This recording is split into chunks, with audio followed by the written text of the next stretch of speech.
तो भाई लोग, आज हम बात करने वाले हैं मुशोकु तेंसाई के चैप्टर नंबर 88 के बारे में। और यार सच में ये वाला चैप्टर बहुत ज्यादा कमाल का होने वाला है। तो जल्दी से चैनल को सब्सक्राइब कर दो और वीडियो को भी लाइक कर दो ताकि आगे आने वाली वीडियोस आप मिस ना कर सको। तो भाई लोग, आज के एपिसोड की शुरुआत में हम देखते हैं एरिस को, जो एक पहाड़ के ऊपर खड़ी होती है बहुत ज्यादा बर्फबारी वाले मौसम में। एरिस की तलवार बगल में ही जमीन में पड़ी होती है और एरिस को देख के साफ पता चल रहा होता है कि अब तक उसने यहाँ पे पागलों के जैसे ट्रेनिंग करी है। एरिस के चेहरे पे कोई भी एक्सप्रेशंस नहीं होते हैं और एरिस अपने मन में सोच रही होती है, मेरी तलवार चलाने की स्पीड बहुत ज्यादा स्लो है, मेरी स्पीड को और ज्यादा तेज होना चाहिए, तेज, बहुत तेज, बहुत बहुत ज्यादा तेज। और ये सारी बातें याद करते हुए एरिस के मन में बस एक ही बंदे की फोटो होती है और वो होती है ड्रैगन गॉड ऑस्ट्रिड। तभी इसके बाद हम देखते हैं एरिस के पीछे से एक बहुत बड़ा खूंखार सा भेड़िया आ रहा होता है जो एरिस की ही तरफ बढ़ रहा होता है। और इस भेड़िया को देख के साफ पता चल रहा होता है कि ये कोई मामूली भेड़िया नहीं है। और जैसे ही ये भेड़िया पास आता है एरिस के और गुर्राने की कोशिश कर रहा होता है, लेकिन इसके गुर्राने से पहले ही जो एरिस होती है ये इस भेड़िए के सर के 2 टुकड़े कर देती है। और ये करते समय एरिस की रफ्तार बिल्कुल गोली की रफ्तार जैसी होती है, इतनी ज्यादा तेज कि ये तक नहीं दिखाया जाता कि एरिस ने कब तलवार निकाली और कब वापस रख दी। लेकिन फिर भी जो एरिस होती है वो अपने मन में सोच रही होती है, अभी भी मेरी स्पीड बहुत ज्यादा स्लो है। इसके बाद हम देखते हैं एरिस ने जिस बीस्ट को मारा होता है उसी को पका के खा रही होती है। और लाइफ में इतना ज्यादा आगे आने के बावजूद भी अब तक वो रूडस की बातों को फॉलो कर रही होती है, उसके मन में चल रहा होता है। एरिस को याद आता है रूडस ने उसको कहा था, ज्यादातर जितनी भी मीट होती हैं उनको अगर पका के खाओ तो उसका जो स्वाद होता है वो काफी ज्यादा बेहतर हो जाता है।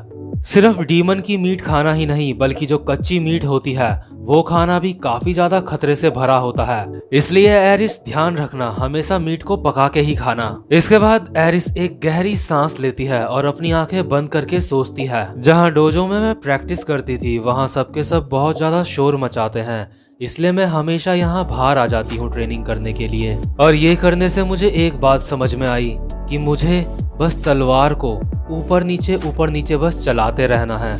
लेकिन मैं सोचती हूँ कि अगर मुझे बस इतना ही करना है तो मैं इस पे और बेहतर क्यों नहीं बन पा रही हूँ। सच में तलवार चलाना बहुत ही ज्यादा मुश्किल काम है। ग्लेन बहुत ज्यादा तेज है तलवार चलाने में, रिजर्ड भी काफी ज्यादा फास्ट है तलवार चलाने में, और स्वॉर्ड गॉड वो भी काफी ज्यादा तेज है तलवार चलाने में, और ड्रैगन गॉड ऑस्ट्रिड वो बहुत बहुत बहुत ज्यादा तेज है।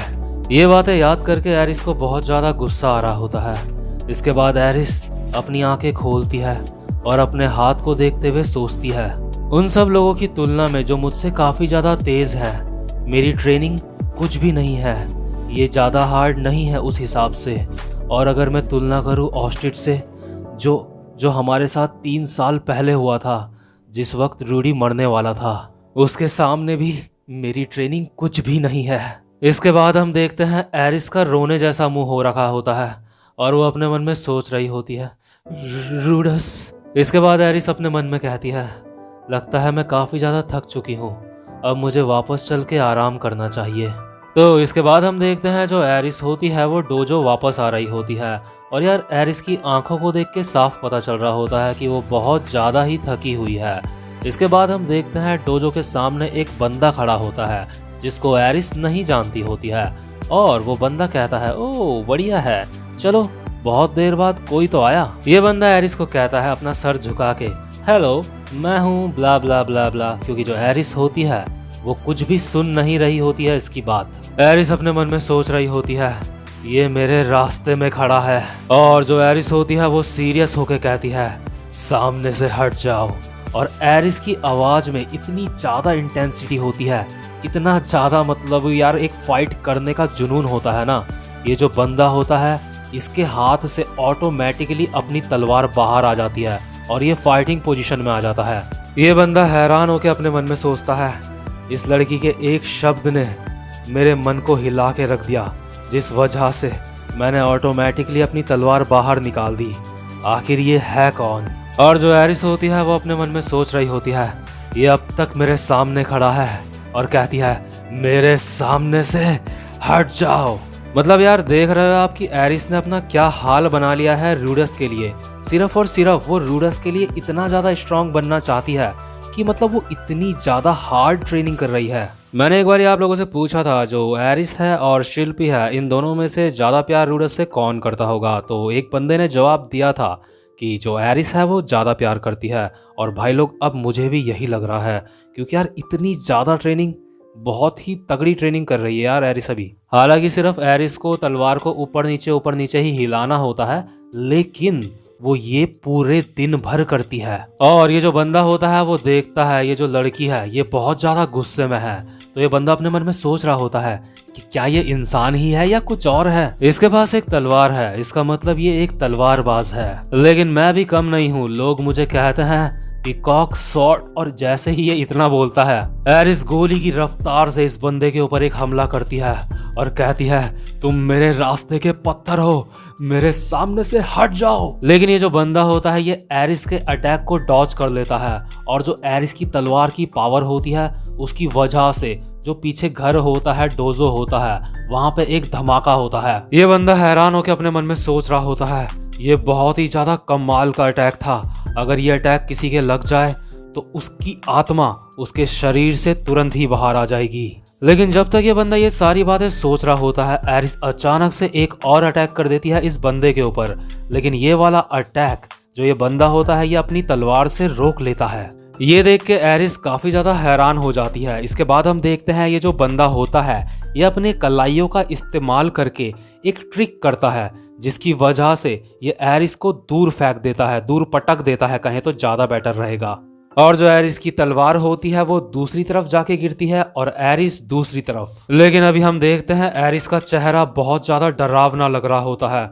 कसम से उसको बहुत ज्यादा गुस्सा आ रहा होता है, क्योंकि अब वो एक नॉर्मल इंसान नहीं है, अब वो काफी ज्यादा खतरनाक, काफी ज्यादा डेंजर इंसान बन चुकी है। इसके बाद जो ये बंदा होता है अपने मन में सोच रहा होता है तो ठीक है, अगर ये एक एवरेज तलवारबाज है तो इसको यहाँ पे हार मान लेनी चाहिए। हम देखते हैं एरिस की तलवार अभी एरिस के पास नहीं होती है, तो जो एरिस होती है वो अचानक से एक पागल कुत्ते की तरह इस इंसान पे झपट पड़ती है और अपने दांतों से इस बंदे के तलवार के निचले हिस्से को पकड़ लेती है। ये बंदा कहता है अच्छा तो तुम मुझसे मेरी तलवार छीनना चाहती हो। ये बंदा अपने हाथों से एरिस के मुक्के मारने में लगा हुआ होता है, लेकिन जो एरिस होती है वो इसकी तलवार को नहीं छोड़ रही होती है। इसके बाद ये बंदा एरिस के एक लात मारता है, जिसकी वजह से एरिस दूर जाके गिरती है जहाँ पे उसकी तलवार होती है, और एरिस के पास अब उसकी तलवार होती है। वो अपनी तलवार उठा लेती है। और यार यहाँ पे नोट करने वाली बात यह है कि एरिस जितनी बार भी अब तक गिरी है वो कभी भी अपने कमर के बल, फेस के बल ऐसे नहीं गिरी है, वो हमेशा अपने पैरों के बल ही गिरी है। मतलब उसकी लैंडिंग हमेशा सही हुई है। तो क्योंकि ये जो बंदा होता है ये एरिस की फाइट को देख के काफी ज्यादा इम्प्रेस हो रहा होता है, तो इसलिए वो अपने आप से बात करता है कहीं ये लड़की वही तो नहीं जिसके बारे में मैं सोच रहा हूँ, कहीं ये लड़की वो तो नहीं जिसके बारे में मुझे स्वॉर्ड गॉड गैल्फेरियन ने अपने लेटर में बताया था, एक मैड डॉग। इसके बाद एरिस दोबारा से हमला करने के लिए आगे बढ़ने ही वाली होती है, लेकिन तभी हम देखते हैं वहां पे स्वॉर्ड गॉड गैल्फेरियन आ जाता है और वो कहता है बस बहुत हुआ। इसके बाद ये बंदा एक स्माइल के साथ कहता है आपसे बहुत समय बाद मिल रहा हूँ सर स्वॉर्ड गॉड। इसके बाद गैल्फेरियन कहता है तुम्हारा यहाँ आने के लिए बहुत बहुत शुक्रिया नॉर्थ एम्परर। और यार आपको बता दूं जो एरिस है वो कमजोर नहीं है, बल्कि जिससे अभी एरिस फाइट कर रही थी ना वो कोई ऐसा वैसा बंदा नहीं था। ये है एक नॉर्थ एम्परर जो कि काफी ज्यादा पावरफुल है। ये ग्लेन से भी ज्यादा पावरफुल है और मेरे हिसाब से ये रूजर्ड से भी ज्यादा ताकतवर होगा। इसके बाद हम देखते हैं जो एरिस होती है वो थकान के मारे जमीन में गिर जाती है। उसको काफी ज्यादा पसीना आ रहा होता है और उसी पसीने के साथ उसके आंसू भी मिले हुए होते हैं, और ये आंसू होते हैं फ्रस्ट्रेशन के, क्योंकि एरिस को बहुत बहुत ज्यादा ताकतवर बनना है। उसको इतना ज्यादा ताकतवर बनना है कि वो ड्रैगन गॉड ऑस्ट्रिच को भी हरा सके। इसके बाद हम देखते हैं जो एरिस होती है वो वहां से खड़ी उठती है और वापस से अंदर चले जाती है अपने रूम में। इसके बाद जो ये बंदा होता है नॉर्थ एम्परर, ये गैल्फेरियन को कहता है ये लड़की सच में कमाल की है है ना। और जो गैल्फेरियन होता है वो कहता है ऐसी कमाल की तलवारबाज मैंने भी पहली बार देखी है। और हम देखते हैं जो एरिस होती है जब वो अपने रूम में जा रही होती है तो जो ग्लेन होती है वो एरिस को देख लेती है अपने रूम में जाते हुए। इसके बाद जो ग्लेन होती है वो अचानक से अंदर आती है जहां पे स्वॉर्ड गॉड और ये नॉर्थ एम्परर बैठे हुए होते हैं। और जो ग्लेन होती है वो चिल्लाती है मास्टर। और जो गैल्फेरियन होता है वो कहता है क्या हुआ ग्लेन, क्या बात है। इसके बाद ग्लेन कहती है मास्टर आप एरिस को कुछ सिखा क्यों नहीं रहे हो, आप उसको बस हमेशा यही कहते हो कि अपनी कॉन्शियसनेस को बढ़ाओ, अपनी अवेयरनेस को बढ़ाओ और आप बस उससे तलवार ही चलाए जाते हो, बस वो तलवार को ऊपर नीचे हिलाती रहती है, आप उसको कुछ सिखाते क्यों नहीं। और जो गैल्फेरियन होता है वो कहता है हाँ आखिर तुमने ऐसी बातें करना कब से शुरू कर दिया ग्लेन। ग्लेन चिल्ला के कहती है जब से मैं यहाँ वापस आई हूँ तब से। इसके बाद गैल्फेरियन कहता है ग्लेन क्या तुम अपनी मास्टर की बात को नहीं सुनोगी। तुम्हें देख के मुझे अभी ऐसा लग रहा है ग्लेन जैसे तुम्हें बड़ा करने में मैंने कोई कमी छोड़ दी। गैल्फेरियन अपनी तलवार ग्लेन के गले में रखता है और कहता है पहले तुम एक भूखे शेर की तरह लगती थी लेकिन अब तुम एक छोटी सी बिल्ली की तरह लगती हो जिसके पास उसके पंजे भी नहीं है। तुम्हें पता है जैसी तुम पहले थी अगर तुम अब तक भी वैसी ही रहती तो अब तक तो तुम एक स्वॉर्ड एम्परर बन जाती। इसके बाद ग्लेन कहती है सॉरी मास्टर मैं दोबारा से ऐसे बात नहीं करूंगी।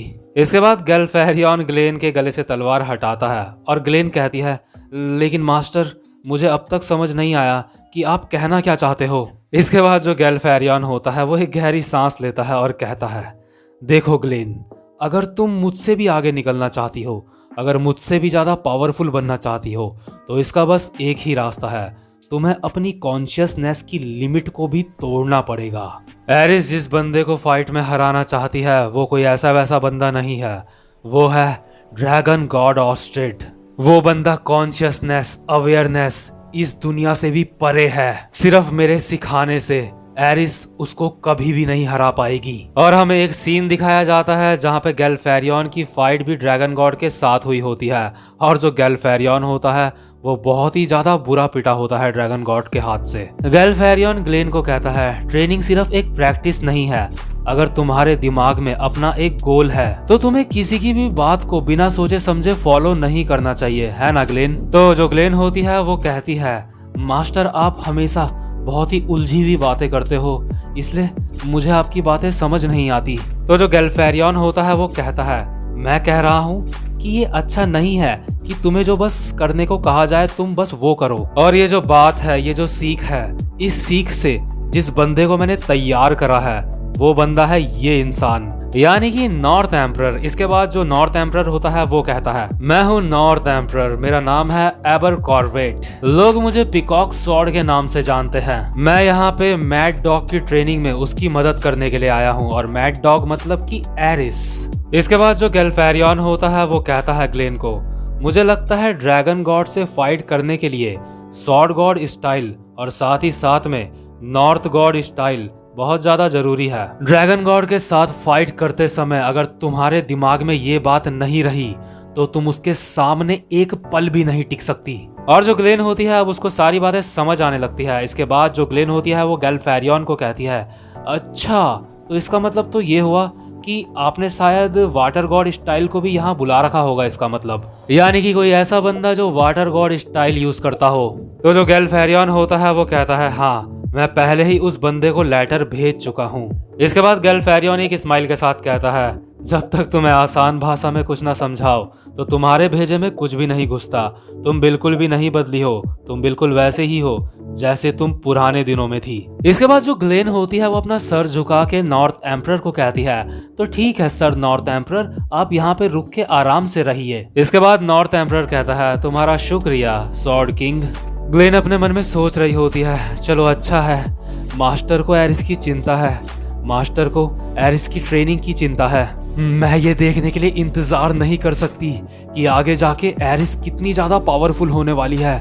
उसे कम से कम 1 साल लगेगा, 1 साल में मेरे हिसाब से वो नॉर्थ एम्परर बन जाएगी। तो भाई लोग ये वाला एपिसोड यहीं पे खत्म होता है। उम्मीद करता हूँ कि आपको आज की एक्सप्लेनेशन अच्छी लगी हो और अगर आपको वीडियो अच्छी लगी हो तो आप वीडियो को लाइक करके और सुपर थैंक्स के थ्रू भी मेरे चैनल को सपोर्ट कर सकते हो। तो भाई लोग अब आपसे मैं मिलता हूँ अपनी नेक्स्ट वीडियो में, तब तक के लिए गुड बाय।